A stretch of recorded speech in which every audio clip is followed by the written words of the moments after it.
इस फंड में पैसा जाएगा। गवर्नमेंट का उन्होंने परिभाषा दी है, ओनली सेंट्रल गवर्नमेंट, जो मैंने आपको पहले बता दिया था, सेंट्रल गवर्नमेंट के लिए रूल रेगुलेशन है, स्टेट गवर्नमेंट के लिए इन रूल रेगुलेशन का कोई मतलब नहीं है। चाहे तो स्टेट इसको एज इट इज एक्सेप्ट कर सकता है, चाहे तो अपने हिसाब से इसमें बदलाव कर सकता है। जैसे 14% का जो कंट्रीब्यूशन है सेंट्रल गवर्नमेंट में लागू है, लेकिन स्टेट गवर्नमेंट ने किसी ने लागू नहीं किया। अभी पश्चिम बंगाल ने पेश लागू नहीं किया, वो पेश चल रही है, तो वो अपने हिसाब से उसको इंप्लीमेंट कर सकते हैं, उसमें बदलाव कर सकते हैं, बंद कर सकते हैं, शुरू कर सकते हैं, मतलब वो स्वतंत्र है। सबका प्राण नंबर का एक इंडिविजुअल अकाउंट होगा, हम सबको पता है।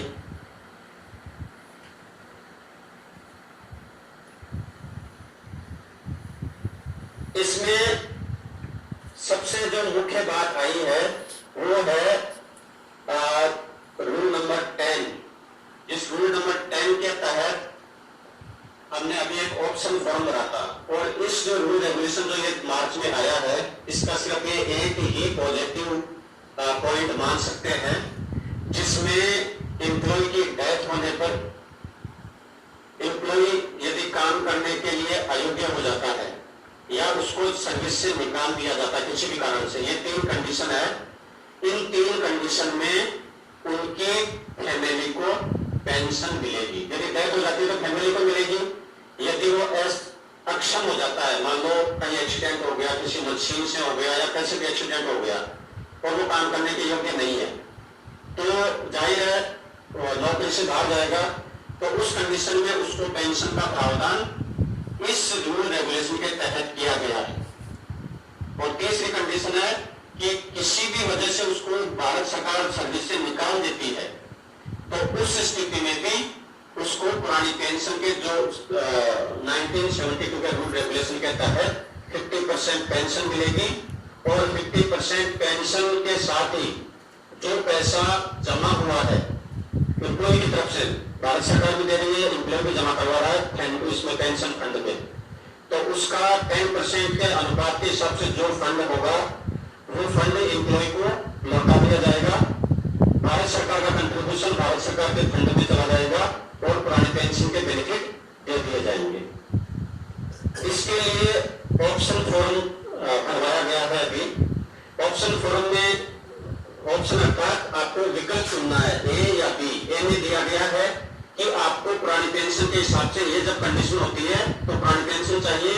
ऑप्शन बी, आपको जो रूल एंड रेगुलेशन अभी बने हैं उसके हिसाब से जो आपका फंड होगा, उस फंड के हिसाब से जो एन्युटी होगी उसके हिसाब से आपको पेंशन चाहिए, तो वो ऑप्शन है।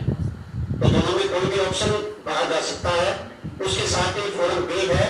फॉर्म बी के अंदर हमें अपनी फैमिली डिटेल देनी है, जो हमने अभी ऑप्शन उसका भर के हमने जमा करवा दिया है। इसमें एक चीज और है कि जो भी ऑप्शन फॉर्म हम जमा करवा रहे हैं उसकी हमें हेड ऑफ द ऑफिस के द्वारा कॉपी मिलेगी कि आपने ये जमा करवा दिया है।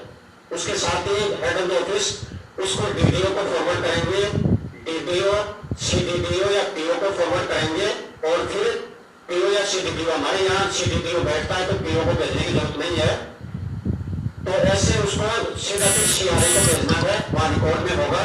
और जब भी हम फैमिली, यदि मान लो किसी कोई अकेला शादी नहीं हुई है तो बाद में भी उसको वो रिवाइज कर सकता है।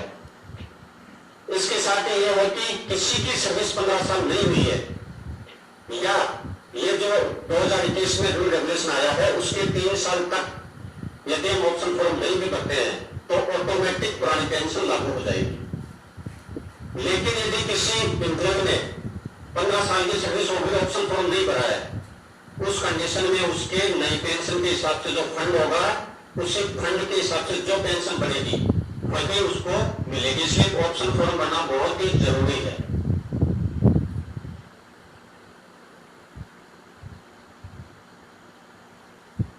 इसके साथ ही नया जो एम्प्लॉय आता है, जो हम अक्सर देखते हैं कि फॉर्म जब भरा जाता है तो हम उस समय का ध्यान नहीं रखते। इसमें रूल रेगुलेशन क्लियर आया है, जैसे ही नया एम्प्लॉय ज्वाइन किया जिस डेट को, with in 3 days head of the office को फॉर्म भर के सबमिट करवाया जाएगा, ये ऑफिस की जिम्मेदारी होगी। 3 दिन के बाद में हेड ऑफ द ऑफिस अगले 3 दिन में डीडीओ को भेजेंगे। 3 दिन का समय हेड ऑफ द ऑफिस के पास है कि वो डीडीओ को सबमिट करेंगे। डीडीओ के पास में फिर 3 दिन रहेंगे कि वो सीडीडीओ या पीओ को उसको आगे फॉरवर्ड करेंगे। फिर सीडीडीओ और पीओ के पास 3 दिन होंगे कि वो सीआरए को इस फॉर्म को ऑनलाइन जमा करवा के ऑफलाइन पट्टी भेजेंगे। अर्थात टोटल 12 दिन का समय है सीआरए के पास हमारा ज्वाइन करने के बाद में फॉर्म को फाइनल प्रान नंबर अलॉट करने के लिए प्रक्रिया के लिए। एक चीज इसमें और भी है, अक्सर अभी तो हालांकि ये नहीं है, लेकिन हमने अक्सर कई बार देखा है कि 30 तारीख को महीना खत्म हो गया, एनपीएस का पैसा कभी 3 तारीख को जमा हो रहा है, कभी 10 तारीख को जमा हो रहा है, कभी 15 तारीख को जमा हो रहा है।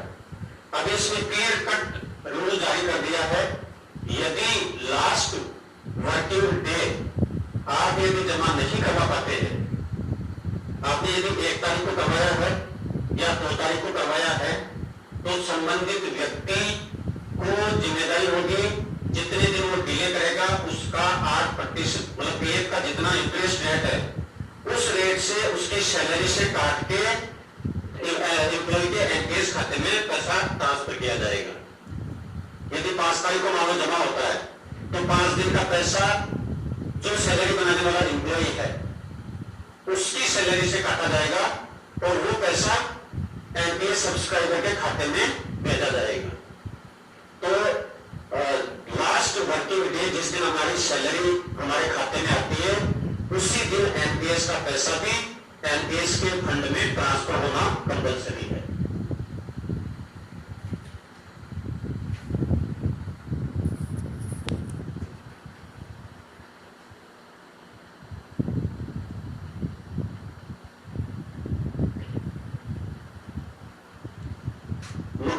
प्रावधान यही है, कुछ जैसे डिफॉल्ट वगैरह वॉलंटरी रिटायरमेंट का एक ऑप्शन आया है कि जिनकी सर्विस एनपीएस के तहत 20 साल हो गई है वो अपना वॉलंटरी रिटायरमेंट ले सकता है, लेकिन पेंशन फंड के हिसाब से मिलेगी, पुरानी पेंशन नहीं मिलेगी।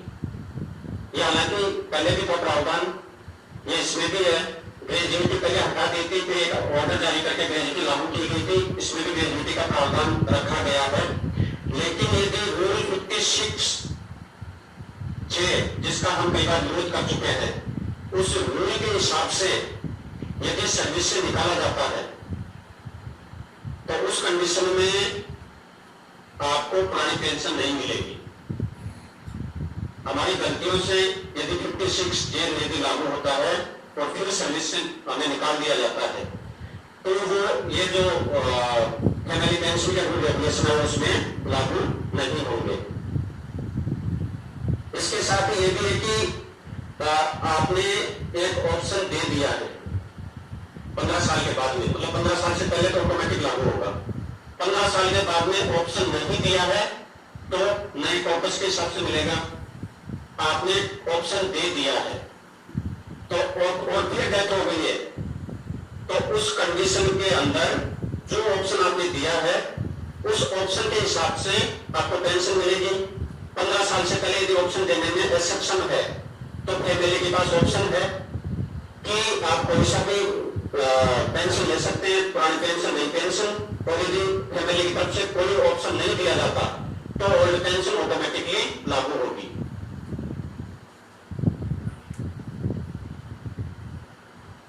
इसके साथ ही रिटायरमेंट ऑन कंप्लीशन ऑफ 20